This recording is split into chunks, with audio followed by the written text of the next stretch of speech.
আসসালামু আলাইকুম। Technique easy এডুকেশনের পক্ষ থেকে নবম দশম শ্রেণীর শিক্ষার্থীদের জানাচ্ছি শুভেচ্ছা। আজকের পর্বে আমরা উদ্ভিদের আলো অন্ধকারের উপর ভিত্তি করে কোন উদ্ভিদকে কোন জায়গার ভিতরে ইনক্লুড করতেছি এরকম কিছু এমসিকিউ তোমাদের সাথে আলোচনা করব। দেখো তো কি বলছে, কোনটি ছোট দিনের উদ্ভিদ জিজ্ঞেস করছে, এরপরে জিজ্ঞেস করছে কোনটি দিন নিরপেক্ষ উদ্ভিদ। তার মানে তুমি বুঝতে পারতেছো যে সূর্যের আলোর উপর নির্ভর করতেছে। আলো অন্ধকারের এই যে ছন্দটা, এটার উপর নির্ভর করে আমরা উদ্ভিদকে তিনটা ভাগে ভাগ করতে পারি। দেখো তো কি বলছে। সবার প্রথমে আমরা ছোট দিনের উদ্ভিদ, যেটা ছোট দিনের উদ্ভিদ বলতে শীতকালটাকে বোঝাচ্ছে। কেন বলো তো? শীতকালে সূর্য অল্প সময় ধরে তাপ দেয়, তাই না? 8 থেকে 12 ঘন্টা সূর্য থাকে, দিনের দৈর্ঘ্য থাকে ছোট এবং রাত থাকে বড়। সেক্ষেত্রে এই যে ছোট দিনের ক্ষেত্রে আমরা চন্দ্রমল্লিকা আর ডালিয়া ফুলকে অনেক বেশি ব্লুম করতে দেখি। এরপরে দেখো বড় দিনের উদ্ভিদ। বড়দিন বলতে আবার ওই যে মেরি ক্রিসমাস ওই দিনটা না, বড়দিন বলতে গ্রীষ্মকাল বোঝাইছে, যেখানে সূর্য বেশি সময় ধরে তাপ দেয়। সূর্যের আলো যদি বেশি সময় ধরে থাকে, সেক্ষেত্রে আমরা কি বুঝতে পারবো? দিনের দৈর্ঘ্যটা বড়। সেক্ষেত্রে এই বড় দিনে কত 12 থেকে 16 ঘন্টা সূর্যের তাপ প্রয়োজন হয় বা সূর্যের আলো প্রয়োজন হয়। তখন লেটুস আর ঝিঙ্গা উদ্ভিদ অনেক ভালো উৎপন্ন হয়, মানে ওদের জন্য এই বেশি তাপটা দরকার। তারপরে দেখো আলোক নিরপেক্ষ, যেখানে সূর্যের আলো কোনো প্রভাব নাই, সূর্যের আলো অনেকক্ষণ পড়ুক বা অল্প সময় ধরে পড়ুক, এই উদ্ভিদগুলোর কিছু যায় আসে না। সেক্ষেত্রে শসা আর সূর্যমুখী এই উদ্ভিদগুলোর ক্ষেত্রে আমরা আলোক নিরপেক্ষতা দেখতে পাই। তাহলে এই জায়গায় মনে রাখা লাগবে 8 থেকে 12 ঘন্টা তাপ দিলে চন্দ্রমল্লিকা ডালিয়া, 12 থেকে 16 ঘন্টা তাপ দিলে লেটুস ঝিঙ্গা, আর যদি নিরপেক্ষ হয় সেক্ষেত্রে শসা আর সূর্যমুখী। এবার এতটুকু মাথায় রাখার পরে চলো আমরা এমসিকিউগুলোতে যাই। কি বলছে দেখো তো, নিচের কোনটি ছোট দিনের উদ্ভিদ? ছোট দিন বলতে ওই যে শীতকাল কি কি ছিল? চন্দ্রমল্লিকা আর ডালিয়া, তাই না? দেখো তো এই যে ডালিয়া, ডালিয়া হচ্ছে আমাদের ছোট দিনের উদ্ভিদ। শসা হচ্ছে নিরপেক্ষ, নিরপেক্ষ। ঝিঙ্গা আর লেটুস এই দুইটা ছিল হচ্ছে বড় দিনের উদ্ভিদ, বড় দিনের। এরপরে আসো কোনটি দিন নিরপেক্ষ? নিরপেক্ষ বলতে ওই যে সূর্যের আলোর উপর নির্ভর করতেছে না। কে কে ছিল? শসা আর সূর্যমুখী, এই যে শসা। আর ডালিয়া এটা হচ্ছে আমরা কিসের ক্ষেত্রে দেখছি? এই যে একটু আগেই দেখছি, এটা হচ্ছে ছোট দিনের উদ্ভিদ। লেটুস আর ঝিঙ্গা হচ্ছে বড় দিনের উদ্ভিদ। এরপরে দেখো পুষ্পায়নের দৈনিক গড়ে 12 থেকে 16 ঘন্টা আলো প্রয়োজন কোন উদ্ভিদের? 12 থেকে 16 ঘন্টা যদি সূর্যের আলো পড়ে, তার মানে তুমি বুঝতে পারতেছো এটা গ্রীষ্মকাল। এত দীর্ঘ সময় ধরে সূর্যের আলো পড়তেছে, গ্রীষ্মকাল, তার মানে বড় দিনের উদ্ভিদ। বড় দিনের উদ্ভিদ আমাদের কি ছিল? লেটুস আর ঝিঙ্গা ছিল, তাই না? এই যে লেটুস আর ঝিঙ্গা, তাহলে এখানে নিব লেটুস। চন্দ্রমল্লিকা ডালিয়া হচ্ছে ছোট দিনের উদ্ভিদ আর শসা হচ্ছে নিরপেক্ষ। দেখো একরকম এই এমসিকিউগুলাতে সবগুলা অপশনও কিন্তু আমরা একরকম দেখতে পাচ্ছি। এরপরে দিবালোকের দৈর্ঘ্য যদি 8 থেকে 12 ঘন্টার মধ্যে থাকে, 8 থেকে 12 ঘন্টা মানে কি? 8 থেকে 12 ঘন্টা বলতে হচ্ছে আমরা ছোট দিনটা বুঝতেছি, তাই না? এই যে দেখো 8 থেকে 12 ঘন্টা হইলে ছোট দিনের উদ্ভিদ। সেক্ষেত্রে আমরা চন্দ্রমল্লিকা আর ডালিয়া এই রেঞ্জটা মনে রাখা লাগবে, 8 থেকে 12, 12 থেকে 16। তাহলে এই জায়গায় আমাদের বলছে 8 থেকে 12 ঘন্টা হইলে কোন উদ্ভিদে ফুল ফুটবে। কে ছিল ছোট দিনের ক্ষেত্রে? আমাদের ছিল চন্দ্রমল্লিকা আর ডালিয়া। শসা আর ঝিঙ্গা তো একসাথে থাকতেই পারবে না, কারণ শসার সাথে যাবে সূর্যমুখী। ডালিয়া আর ঝিঙ্গা না, এই অপশনটাও হয় নাই। লেটুস আর শসা, শসা হচ্ছে নিরপেক্ষ, লেটুস হচ্ছে তোমার বড় দিনের উদ্ভিদ। তাহলে আমরা সবগুলাই জানি। এবার পরের প্রশ্নটায় যাই। কি বলছে দেখো তো, কোনটি নিরপেক্ষ দিনের উদ্ভিদ? নিরপেক্ষ দিন বলতে সূর্যের আলোর উপর নির্ভর করে না। কে? শসা আর সূর্যমুখী। তাহলে এখানে শসা দেওয়া নাই, এখানে দেওয়া আছে সূর্যমুখী। আর ডালিয়া হচ্ছে ছোট দিনের উদ্ভিদ, লেটুস আর ঝিঙ্গা হচ্ছে বড় দিনের উদ্ভিদ। এরপরে কোনটি আলোক নিরপেক্ষ উদ্ভিদ? আবার আলোক নিরপেক্ষ জিজ্ঞেস করছে, এই যে শসা আর সূর্যমুখী। তারপরে আসো আলো অন্ধকারের ছন্দের ভিত্তিতে পুষ্পধারী উদ্ভিদের প্রকারভেদ নিচে দেওয়া হলো। এই যে 3টা প্রকারভেদ। ছোট দিনের উদ্ভিদ কি কি ছিল? চন্দ্রমল্লিকা আর ডালিয়া। বড় দিনের উদ্ভিদ কি ছিল? লেটুস আর ঝিঙ্গা। তারপরে আলোক নিরপেক্ষ সেটা ছিল আমাদের শসা এবং সূর্যমুখী। তাহলে এই যে 3টা, ছোট দিন, বড় দিন আর আলোক নিরপেক্ষ, এই পুষ্পধারী উদ্ভিদের প্রকারভেদ আলো অন্ধকারের ছন্দের ভিত্তিতে। এই যে দেখো উদ্ভিদ যে মানে এই কিছু উদ্ভিদ তোমার অন্ধকার মানে বেশি আলোর দরকার হয় না, আবার কিছু উদ্ভিদের ক্ষেত্রে বেশি আলোর দরকার হয়। এই যে এটার উপর ভিত্তি করে আমরা কিন্তু এই জিনিসটাকে বায়োলজিক্যাল ক্লক বলতে পারি বা জৈবিক ঘড়ি বলতে পারি। উদ্ভিদের এই আলো অন্ধকারের ছন্দটাকে কিন্তু আমরা জৈবিক ঘড়ি বলতে পারি। এবার দেখো পুষ্পায়নে বি গ্রুপের উদ্ভিদের দৈনিক গড়ে কত ঘন্টা আলো প্রয়োজন? বি গ্রুপ কারা? বি গ্রুপ হচ্ছে বড় দিনের উদ্ভিদ। বড় দিনের উদ্ভিদের কত ঘন্টা আলো প্রয়োজন? 12 থেকে 16 ঘন্টা, তাই না? 8 থেকে 12 হচ্ছে এই যে এ এর ক্ষেত্রে, মানে ছোট দিনের ক্ষেত্রে। 12 থেকে 16 ঘন্টা হচ্ছে আমাদের বি এর ক্ষেত্রে। এরপরে সি গ্রুপের উদ্ভিদ হলো এই যে আলোক নিরপেক্ষ। কে কে ছিল? শসা আর সূর্যমুখী। দেখো তো, চন্দ্রমল্লিকা হচ্ছে আমাদের ছোট দিনের উদ্ভিদ, আর শসা আর সূর্যমুখী হচ্ছে এই জায়গায় আলোক নিরপেক্ষ। তাহলে 2 আর 3 নাম্বারটা আমি এখানে সঠিক বলতে পারতেছি। এরপরে চলো, একটা লেখচিত্র দেওয়া আছে। এখন এই যে লেখচিত্রটা তোমার এক্স অক্ষ বরাবর আছে হচ্ছে কতগুলা ধাপ, A B C D E F, R Y অক্ষ বরাবর আছে হচ্ছে আমাদের তাপমাত্রা। এখন তাপমাত্রা কি হচ্ছে দেখো, 2 4 6 8 2 এর গুণিতক হিসেবে বাড়তেছে। এখন লেখচিত্রে কোন ধাপে অঙ্কুরিত বীজে ফুল আসবে? এখন অঙ্কুরিত বীজে ফুল আসা কোন ধাপে ফুল আসবে বা তাড়াতাড়ি আসবে? এই যে লেখচিত্রটা, এটা মেনলি তোমার শৈত্য প্রদানটা বুঝাইছে। দেখো, শৈত্য প্রদানের মাধ্যমে আমরা জানি উদ্ভিদের ফুল ধারণ ত্বরান্বিত করা যায়। ত্বরান্বিত মানে কি বলতো? ত্বরণ ওয়ার্ডটা শুনছো না ফিজিক্সের ক্ষেত্রে? ত্বরণ হচ্ছে বেগ বৃদ্ধির হারকে ত্বরণ বলে। ওই ত্বরণ থেকেই হচ্ছে ত্বরান্বিত কথাটা আসছে, তার মানে বৃদ্ধি করা। ফুল ধারণ আমরা তাড়াতাড়ি ঘটাইতে পারি কোনো একটা উদ্ভিদে। কিভাবে? ওই বীজটাকে তুমি যদি মানে মাটিতে বপন করার আগে কিছু সময় ধরে অনেক বেশি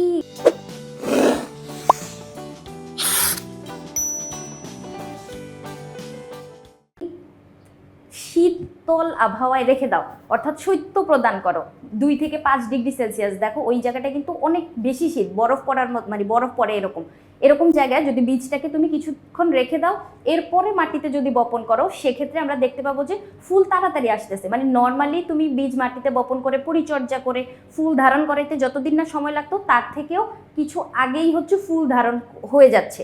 এই প্রক্রিয়াটাকে আমরা বলি হচ্ছে ভার্নালাইজেশন। ভার্নালাইজেশন, এই যে ফুল ধারণটাকে ত্বরান্বিত করার জন্য আমরা শৈত্য প্রদান করতেছি। এইখানে তাপমাত্রাটা মেইনলি তোমার এইটাই বুঝাইছে, তাপমাত্রা আমরা কমাইতে থাকতেছি। আর এইদিকে যে ধাপগুলা যাচ্ছে, এইখানে দেখো এফ ধাপে সবচেয়ে বেশি মানে শীতল পরিবেশ আমরা দিচ্ছি। এরপরে তোমার ই ধাপে আর একটু বেশি শীতল, মানে এফের তুলনায় কম, কিন্তু এইখানে হচ্ছে ই এর ক্ষেত্রে আমরা আরও শীতল আবহাওয়া দেখতে পারতেছি। ডি এর ক্ষেত্রেও শীতল, মানে বলতে গেলে হচ্ছে ডিইএফ, ডিটাতে যতটুকু শীতল পরিবেশ আমরা দিছি, ই এর ক্ষেত্রে আরও শীতল পরিবেশ, এফ এর ক্ষেত্রে আরও শীতল পরিবেশ। এখন যত শীতল পরিবেশ সৃষ্টি করবা, ফুল তত তাড়াতাড়ি আসবে। সেক্ষেত্রে এইটাই তো জিজ্ঞেস করছে যে অঙ্কুরিত বীজে ফুল আসবে কোনটাতে আগে আসবে। দেখো তো, এ তো সবচেয়ে কম তাপ আমরা দিচ্ছি, বা এতে তো কোনো তাপই দিচ্ছি না। সেক্ষেত্রে বি এর তাপের তুলনায় সি এর তাপ বেশি, সি এর তুলনায় ডি এর তাপ বেশি। তাহলে এখানে আমরা উত্তর নিব ডি। কিন্তু যদি অপশনে ই আর এফ থাকতো, সেক্ষেত্রে আমি এফ উত্তর নিতাম। যেহেতু এখানে অপশনের ভিতর থেকে ডি সবচেয়ে বড়, সেক্ষেত্রে আমি ডিটাকে নিচ্ছি। কিন্তু যদি অপশনে আমার এফ দেওয়া থাকতো, সেক্ষেত্রে কিন্তু আমি এফটাকে নিতাম। কি জন্য? কারণ এফে সবচেয়ে বেশি তাপ আমরা দিচ্ছি। সবচেয়ে বেশি তাপ বলতে শীতল তাপ। ওই শীতল তাপের কারণে ওই উদ্ভিদে তাড়াতাড়ি ফুল আসবে, যার জন্য এই যে অঙ্কুরিত বীজে ফুল আসবে, এখানে কোনটা কোন ধাপে আগে আসবে? এখানে অপশনের ভিতর থেকে ডি, কিন্তু লেখচিত্রের ভিতরে দেখলে এফ এ সবার আগে আসবে, এরপরে ইতে আসবে, এরপরে ডিতে আসবে। বুঝাইতে পারছি? এটা হচ্ছে শৈত্য প্রদানের একটা মানে ছক। এরপরে ফুল ধারণে এফ এর জন্য প্রযোজ্য, এই যে এফ, এখানে কি হইলো, আমরা শৈত্য সবচেয়ে বেশি দিচ্ছি বা শীতল পরিবেশ সবচেয়ে বেশি দিচ্ছি, তাই না? এখন শীতল পরিবেশ যদি তুমি বেশি দাও, শীতকালে কি হয়? সূর্যের আলোর কম প্রয়োজন হয়। সূর্যের আলো কম হইলেও এটা ছোট দিনের উদ্ভিদ। ছোট দিনের উদ্ভিদ কে কে? চন্দ্রমল্লিকা আর ডালিয়া, তাই না? দেখো এখানে হবে চন্দ্রমল্লিকা আর ডালিয়া। ফুল ধারণে এফ এর জন্য প্রযোজ্য কোনটা? এই জায়গাটায় তাকাও, এফ এর জন্য সবচেয়ে বেশি শীতল পরিবেশ আমরা দিছি।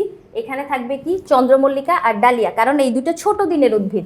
এই দুটো হচ্ছে আমাদের ছোট দিনের উদ্ভিদ। তাহলে 2 আর 3 নাম্বারটা এখানে আমি সঠিক নিব। নিম্নের কোনটির ক্ষেত্রে সামগ্রিক চলন ঘটে? এখন এই যে সামগ্রিক চলন, এইখানটা একটু পড়াশোনা করা লাগবে। চলনের ক্ষেত্রে এই যে দেখো, চলন উদ্ভিদের যে কোনো অংশ, যে কোনো প্রাণী প্রয়োজনের তাগিদে এক জায়গা থেকে আরেক জায়গায় চলে যাবে, এটাই হচ্ছে চলন। এখন চলে যাবে কি জন্য? ধরো তুমি এই জায়গাটায় কোনো খাদ্য পাচ্ছ না, তুমি অবশ্যই অন্য কোথাও চলে যাবা খাদ্যের খোঁজে। অথবা তুমি এই জায়গার টেম্পারেচারে নিজেকে খাপ খাওয়াইতে পারতেছো না, তুমি অবশ্যই অন্য কোথাও চলে যাবা। এইটাই হচ্ছে চলন। প্রয়োজনের তাগিদে এক জায়গা থেকে আরেক জায়গায় চলে যাওয়া। এখন এই চলনটা দুই ধরনের, একটা সামগ্রিক চলন আর একটা বক্র চলন। সামগ্রিক শুনলেই তো আমরা বুঝতে পারি যে সম্পূর্ণ অংশ প্রয়োজনের তাগিদে এক জায়গা থেকে অন্য জায়গায় চলে যাচ্ছে। সেক্ষেত্রে এই যে দেখো ভলভক্স, ডায়াটম, ক্ল্যামাইডোমোনাস, জুস্পোর, এই যে উদ্ভিদ বা এই যে প্রাণীগুলা, এই যে শৈবালগুলা, ওরা প্রয়োজনের তাগিদে এক জায়গা থেকে অন্য জায়গায় চলে যেতে পারে। এইগুলা হচ্ছে আমাদের সামগ্রিক চলনের উদাহরণ। এরপরে বক্র চলন আবার দুই ধরনের, একটা হচ্ছে পজিটিভ ফটোট্রপিক চলন আর একটা নেগেটিভ ফটোট্রপিক চলন। এখন এই যে দেখো উদ্ভিদের শাখা প্রশাখাগুলো কোন দিকে বৃদ্ধিপ্রাপ্ত হয়? যেদিকে সূর্যের আলো আছে ওই দিকে না, এই যে সূর্যের আলোর দিকে বৃদ্ধিপ্রাপ্ত হচ্ছে। অনেক সময় দেখবা এই যে উদ্ভিদগুলা সূর্যের আলো যদি সোজা সোজা নিতে না পারে, সেক্ষেত্রে এরকমভাবে বৃদ্ধিপ্রাপ্ত হইতে দেখি না আমরা কতগুলো উদ্ভিদকে। এই যে বাঁকা হয়ে চলতেছে, এইটার উদ্দেশ্য হচ্ছে সূর্যের আলোর দিকে যাওয়া। তাহলে সূর্যের আলোর দিকে যখন যাবে, বাঁকা হয়ে যাক বা সোজা হয়েই যাক, মানে এভাবে বড় হোক কোনো উদ্ভিদ, অথবা বাঁকা হয়ে সূর্যের আলোর দিকে যাইতে যাক, এটা হচ্ছে আমাদের পজিটিভ ফটোট্রপিক চলন। আর নেগেটিভ দেখো, উদ্ভিদের যে শিকড়টা ওটা কোন দিকে বৃদ্ধিপ্রাপ্ত হয় বলতো? মাটির নিচের দিকে না? উদ্ভিদ যত বড় হইতে থাকে শিকড় মাটির নিচে তত গভীরে যাইতে থাকে। তাহলে এই যে মূলটা বা এই যে শিকড়টার চলন হচ্ছে আলোর উল্টা দিকে। এই জন্য আমরা মূল বা শিকড়কে এই নেগেটিভ ফটোট্রপিক চলনের ভিতর রাখবো। তাহলে এই যে চলনের কথাবার্তা আমরা বুঝলাম। এরপরে এখানে দেখো কি বলছে, নিচে কোনটির ক্ষেত্রে সামগ্রিক চলন ঘটে। এখন সামগ্রিক চলন মানে সম্পূর্ণ অংশ চলে যাবে। কি কি দেখছিলাম আমরা? Volvox, Chlamydomonas, diatom, zoospore. এই যে ডায়াটম, এটা হচ্ছে সামগ্রিক চলন ঘটতেছে। ডায়াটম যে প্রাণীটা, এটা দেখতে হচ্ছে তোমার এরকম দেখতে, নিম্ন শ্রেণীর একটা জীব, যেটা তোমার প্রয়োজনের তাগিদে সম্পূর্ণ অংশ এক জায়গা থেকে অন্য জায়গায় চলে যেতে পারে। যেহেতু সম্পূর্ণ অংশ চলে যাচ্ছে, এজন্য এটাকে আমরা বলবো সামগ্রিক চলন। এরপরে নিচের কোনটিতে সামগ্রিক চলন দেখা যায়? আবার এখানে দেখো জুস্পোর, ওই যে আমি উদাহরণের ভিতর লিখছিলাম, জুস্পোরে আমরা কি দেখতে পাই? সামগ্রিক চলন দেখতে পাই। উদ্ভিদের ক্ষেত্রে পরাগরেণুও কিন্তু সামগ্রিক চলন ঘটায়। ওই যে পরাগরেণু পরাগায়নের জন্য কি হয়, এক জায়গার মানে একটা ফুল থেকে অন্য একটা ফুলের গর্ভমুণ্ড পর্যন্ত চলে যায়, এটাকেও আমরা বলতে পারি। কিন্তু সেক্ষেত্রে উদ্ভিদ যদি মানে উল্লেখ করে দিত তাহলে আমরা নিতাম পরাগরেণু। কিন্তু এই যে জুস্পোর বা ক্ল্যামাইডোমোনাস, এই সবগুলি হচ্ছে আমরা নিম্ন শ্রেণীর প্রাণীদের ক্ষেত্রে দেখি, যার জন্য আমি হচ্ছে এখানে জুস্পোর অপশনটা নিলাম। এরপরে কোনটি উদ্ভিদের বক্রচলনের উদাহরণ? বক্রচলনের ক্ষেত্রে কি দেখতে পাই? শৈবালের ক্ষেত্রে তো সামগ্রিক চলন, এই যে স্পোরের ক্ষেত্রেও সামগ্রিক চলন, যৌন জনন কোষের এই যে পরাগরেণু, এটার কথা বলছে, এটাতেও আমরা সামগ্রিক চলন দেখতে পাই। তাহলে এই তিনটাই হচ্ছে সামগ্রিক চলন। কিন্তু মূলের অন্ধকারের দিকে চলন, এই যে একটা উদ্ভিদের শিকড় মাটির নিচের দিকে ছড়ায় যাবে, এই যে মাটির নিচের দিকে যাইতে থাকবে, তাহলে সূর্য হচ্ছে এই জায়গায় আর মূলটা বৃদ্ধিপ্রাপ্ত হচ্ছে তার উল্টা দিকে, মাটির নিচের দিকে। তাহলে এটা হচ্ছে আলোর উল্টা দিকে চলন, তাহলে মূল অন্ধকারের দিকে যাচ্ছে, এটা হচ্ছে আমাদের বক্র চলন। ও কিন্তু সম্পূর্ণ কোথাও চলে যেতে পারতেছে না। তুমি কি দেখছো কোনোদিন বড় একটা উদ্ভিদ সম্পূর্ণ অংশ উঠে অন্য কোথাও চলে যাচ্ছে? এটা তো কখনো সম্ভবই না। তাহলে এই যে উদ্ভিদটা এই জায়গাটায় ফিক্সড থাকবে, কিন্তু শাখা প্রশাখাগুলা বাঁকা বাঁকা হয়ে বৃদ্ধিপ্রাপ্ত হবে, শিকড়টা বাঁকা বাঁকা হয়ে মাটির নিচ পর্যন্ত চলে যাবে। তাহলে এটা হচ্ছে বক্র চলন, কিন্তু এটা সামগ্রিক চলন হবে না। সেক্ষেত্রে মূলের অন্ধকারের দিকে চলনটা হচ্ছে বক্র চলনের উদাহরণ। তাহলে এই যে দেখো কনসেপ্ট শুধু দুইটা, চলন দুই ধরনের, কোনটা কার উদাহরণ এটা মনে রাখবা। আর ছোট দিন বড় দিনের উদ্ভিদ, আলোর রেঞ্জটা এবং কোন উদ্ভিদটা কোনখানে ভিতর পড়তেছে, এতটুকু মনে রাখতে পারলেই আমরা সবগুলো এমসিকিউ সমাধান করে ফেলছি, তাই না? সহজ কিন্তু জিনিসটা। তাহলে আমি নোটে যেই জিনিসগুলো লিখছি অতটুকু শুধু মাথায় রাখার চেষ্টা করবো, তারপরে দেখবো তুমি একাই সলভ করতে পারতেছো। আশা করি বুঝাইতে পারছি। পরবর্তী পর্ব দেখার আমন্ত্রণ রইল। ধন্যবাদ সবাইকে।